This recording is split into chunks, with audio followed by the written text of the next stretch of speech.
은혜 받을 말씀은 누가복음 24장 1절에서 10절 말씀입니다.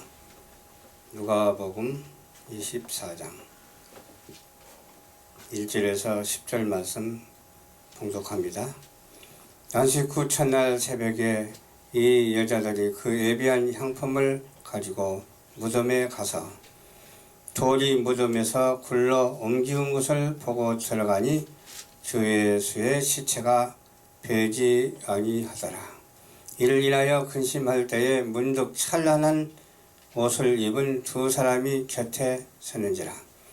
여자들이여 두려워 얼굴을 땅에 대니 사람이 이르되 어찌하여 산 자를 죽은 자 가운데서 찾느냐. 여기 계시지 않고 살아나셨느니라. 갈릴리에 계실 때에 너에게 어떻게 말씀하신 것을 기억하라. 이르시기를 인자가 죄인의 손에 넘겨 십자가에 못 박히고 제3일에 다시 살아나야 하리라 하셨느니라 한데 저희가 예수의 말씀을 기억하고 무덤에서 돌아가 그 모든 것을 11 사도와 모든 다른 이에게 고하니 이 여자들은 막달라 마리아와 요한나와 야고보와 모친 마리아라 또 저희와 함께한 다른 여자들도 이것을 사도들에게 고하니라. 아멘. 사랑과 은혜가 풍성하신 하나님 감사합니다. 우리가 날마다 부활신앙을 가지고 예수 그리스도의 부활을 증거할 수 있도록 도와주시옵시고 그 피의 보혈로 씻음을 받고 살아가는 우리 신앙인들이 될 수 있도록 도와주시옵시고 날마다 그리스도의 사랑과 풍성한 은혜가 넘쳐날 수 있도록 도와주시옵소서. 말씀을 증거할 때 주의 성령이 함께 하옵소서. 예수님 이름으로 기도하옵나이다. 아멘.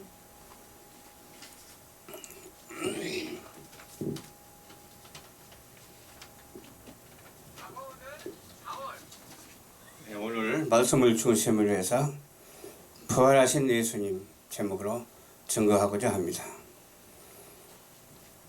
죽은 자가 생명을 얻어서 다시 사는 그런 놀라운 역사가 있습니다. 얼마나 소중한지 몰라요. 우리는 종말 시대를 살아가면서 의로운 자의 사명을 감당하기 위해서는 주님이 지신 그 십자가의 부활의 신앙을 갖지 아니하고서는 안 됩니다. 우리는 부활의 신앙을 가지고서 항상 말씀하고 은혜를 더하는 그런 놀라운 역사가 있어야 될 줄로 믿습니다. 그래서 부활 신앙을 증거하는데 안식 후 첫날 새벽에 어떻게 했죠? 향품을 가지고 여자들이 그 무덤으로 갔어요. 그런데 돌이 굴러 떨어지고 그 안에 들어가 보니까 예수님이 안 계셨어요. 부활했다는 증거죠. 그런데 찬란한 어떤 천사겠죠. 찬란한 옷을 입은 사람이 둘이 나타나서 이미 부활하셨다는 것을 이렇게 증거하는 내용의 말씀이 나오죠. 그와 마찬가지로 우리도 이 세상을 살면서 오직 예수 안에서 부활의 체험을 해야 될 줄 믿습니다. 부활의 체험이라는 것은 뭐예요? 영적인 것을 말하고 또 생리적인 것도 있기도 하고 그러더라고요. 그 누에가 나중에 어떻게 돼요? 누에가 고치라고 했죠? 고추라고 그러나 고치라고 그러나 비슷비슷해요. 그렇게 만들어져 가지고 그 안에서 뚫고 나와서 날아가요. 그 부활을 의미하는 내용이기도 하죠. 또 닭이 알을 낳아가지고 품어가지고서 새끼를 이렇게 부화하더라고요. 우리 시골에 살 때 한 20개를 갖다 넣어주니까는 그 암탉이 품고 막 이렇게 그 알을 굴리고 막 그냥 그러더라고요. 그게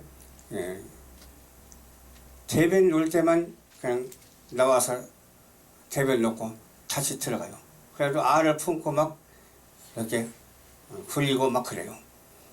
그런데 한 달 가까이 되니까 거기서 터져가지고, 알이 터져가지고 열려가지고 병아리가 나오더라고요.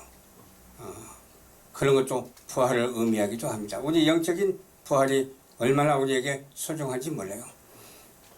영적으로 어떻게 보면 예수를 안 믿는 것은 죽은 사람이나 똑같아요. 그렇죠?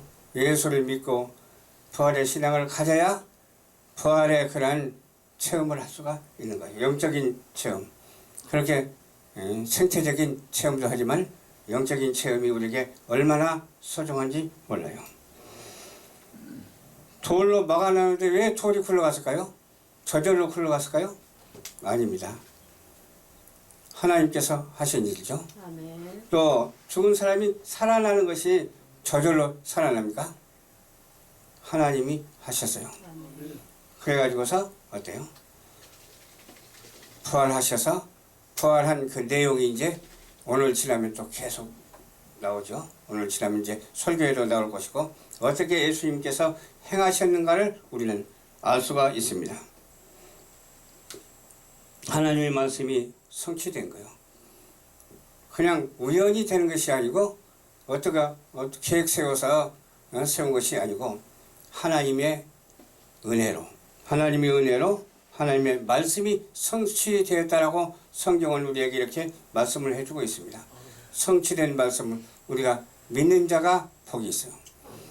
믿는 자가 복이 있고 하나님의 말씀은 의심할 여지가 없거든요. 어떤 이유로든지 의심할 여지가 없고 어떤 이유로든지 어떻게 해요? 주님께 감사하고 아멘으로 순종하고 화답하는 우리 모두가 되어야 됩니다. 아멘. 그래서 어떤 분들은 그러더라고. 이렇게 사람과의 상대를 하면서 상당히 비판적이고 그냥 비난하는 그런 말을 많이 하는 사람이 있어요. 그런데 어떤 사람이 비난을 하느냐? 비난하면 안 되겠죠? 평신도가 목사님을 막 비난하는 거예요. 절대 안 됩니다. 잘하고 못하고 그걸 떠나서 평신도가 목사님을 비난하면 안 돼요. 우리도 마찬가지예요. 우리도 예수님에 대해서 변론하면 안 돼요. 예수님의 말씀은 진리의 말씀이고 만고불변의 원칙이거든요. 성경 말씀은 창조의 말씀이고 능력의 말씀이거든요. 아멘. 예수님은 혁명가가 아니고 만왕의 왕이십니다. 그래서 혁명가식으로 신앙생활을 하는 사람이 없고 오직 만왕의 왕이신 주님 앞에 순종하는 그런 신앙심을 가지고 살아가는 우리 모두가 될 때에 바로 그것이 부활의 신앙이라고 말을 할 수가 아멘. 있습니다. 그러면서 어찌하여 살아난 자를 죽은 자 가운데서 찾느냐 그랬잖아요. 살아났으니까 안 계시잖아요. 그리고 그 후에 알게 됐어요. 알게 되고 여기저기 다니면서 주님께서 부활하셨다고 막 그냥 말을 하는 거예요. 여기 가서 자랑하고 저기 가서 자랑하고. 그러니까 사람들이 다 알게 된 거예요. 이 사실을 믿는 자가 있는가 하면 이 사실을 어떤 이야기거리로 생각하는 사람이 있다니까요. 이 사실은 정확한 말씀이고 불변의 말씀이고 이 세상 끝날까지 함께하는 말씀입니다. 그렇잖아요? 나중에 손과 발과 옆구리까지 다 보여주시잖아요. 믿게 하기 위해서 보여주는 거예요. 못 믿는 사람이 안 믿는 사람이 있기 때문에 믿게 하기 위해서 보여주는데 그 모습을 뭐라고 해야 되겠죠? 그 모습은 우리 인간의 연약함을 의심하는 것을 의심하지 않냐고 강하게 해주는 그런 내용이기도 합니다. 그렇잖아요? 보여주고 제자들에게 보여주고 많은 사람 앞에 보여주잖아요. 그러면서 뭐라고 또 말씀하세요? 주님께서 말씀하시기를 평강이 너에게 있을지어다.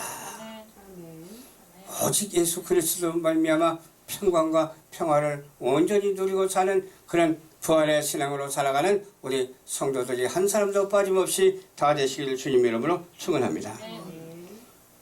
무엇을 우리 사람들을 보여주고 있습니까?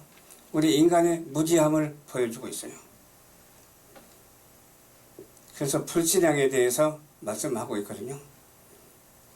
무지하다 그 말은 믿지 않고 뭘 모른다 그 말이에요. 우리를 알고 사는 인생이 돼야 된다니까요. 어떤 사람은 그래요. 하나님이 계시다고 말하면 하나님이 어디 있느냐고 그렇게 말하는 사람이 있어요. 이 세상에는 두 주의가 있습니다. 하나님 주의가 있고 사단의 주의가 있어.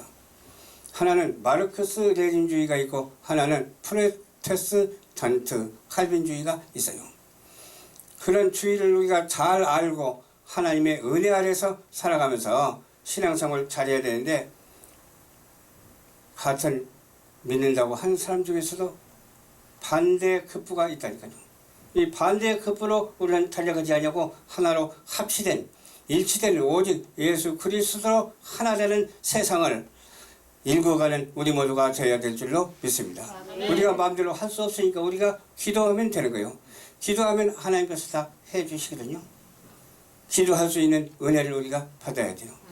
우리가 남을 사랑할 수 있는 은혜를 받아야 돼요. 내가 하고 싶어서 하는 것이 아니라 모두가 하나님의 섭리 안에 있기 때문에 그 섭리가 작용해서 우리에게 현실화되고 실제화가 돼야 된다는 거라니까요. 그렇지 않으려고 우리가 무엇을 어떻게 해야 되겠어요? 장래일을 알 수가 있어요? 뭘 알 수가 있어요? 아무것도 몰라요. 한 치 앞도 바라볼 수가 없어요. 오늘 이 시간 이후로 무슨 일이 일어날지 아무도 몰라요. 신령과 진정으로 예수를 믿어도 마찬가지고 그것은 누구나 어쩔 수가 없어. 오직 능력이신 하나님 외에는 아무것도 알지 못하고 하나님의 섭리와 그 내용 안에서 살아드리기에 부족함이 없는 우리 모두가 되시기를 주님의 이름으로 축원합니다. 가르치는 자가 누구예요? 가르치는 자는 아무도 없어요. 선생은 아무도 없어요. 오직 창조 질서를 우리에게 허락하여 주시고 지키게 하신 하나님 외에는 아무도 없어요. 오직 예수 그리스도 외에는 우리에게 가르칠 자가 없어. 그래서 뭐라고 했어요? 의인은 없나니 하나도 없도다 그랬잖아요. 의인이 있으면 나와보라고 그래요. 그럼 나하고 의인이 있으면 한번 말 좀 같이 대화를 나눠보자고 그래요. 의인은 없어요. 나도 의인이 아니고 상대방도 의인이 아니고 오직 의인은 예수 그리스도 한 분밖에 없기 때문에 예수 그리스도의 진리의 성경 말씀으로 의가 창출되는 놀라운 역사가 있게 되기를 주님의 이름으로 축원합니다. 그러면서 뭐라고 그러세요? 예수 그리스도가 뭐라서 깊도다 하나님의 지식의 무성함이여 그랬어요. 그러면 얼마나 좋겠어요? 우리가 깊이 생각하고 하나님의 말씀이 무성함은 얼마나 좋겠어요?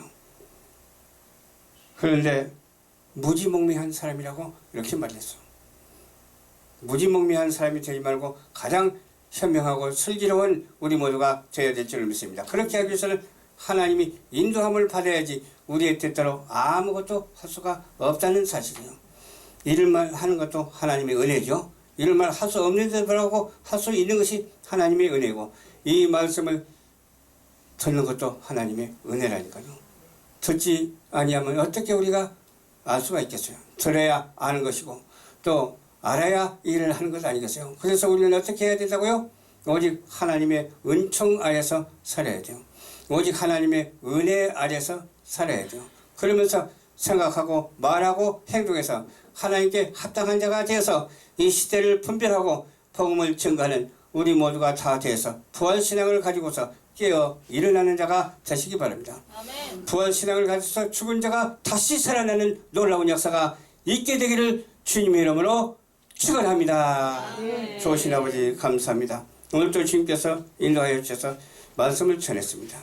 전하는 말씀에 이 무대로 전한 것이 아니라 하나님의 인도함을 받아서 전하는 것이 되게 하여 주시옵시고 부활의 신앙을 가지고서 끝까지 살아나서 하나님께 영광이 되는 우리 모두가 될 수 있도록 도와 주시옵소서. 감사드리며 죄악 가운데서 구원하여 주시고 다시 부활하신 예수님 이름으로 축복하고 기도드리옵나이다. 아멘.